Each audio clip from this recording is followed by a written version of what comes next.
protesters, these AstroTurf armed protests. You've had some, we showed earlier a photo of one in which a Nazi slogan was used, but just the armed men, mostly white, showing up at these, inside even the Michigan state capitol. This isn't what a protest normally looks like. This looks like an attempt to intimidate. What do you make of this as a military veteran? What do you make of that? Donald Trump has praised them. He tweeted yesterday, the governor of Michigan should give the little put out the fire, see them, talk to them. He says they're angry, they want their lives back, they're good people. It sounds like the very fine people thing that he said about Charlottesville. It's what it sort of sounded like to a lot of people. What do you make of these, whatever you want to call them, armed gatherings?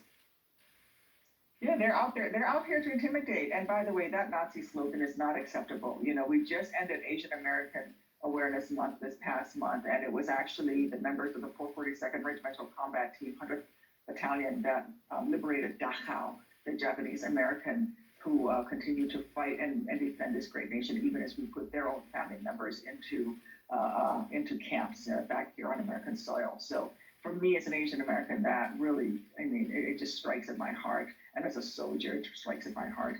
That's not American. You want to be American? Stand up and look out for your neighbors. You want to be American? Stand out and do the tough thing. And the tough thing is to, you know what?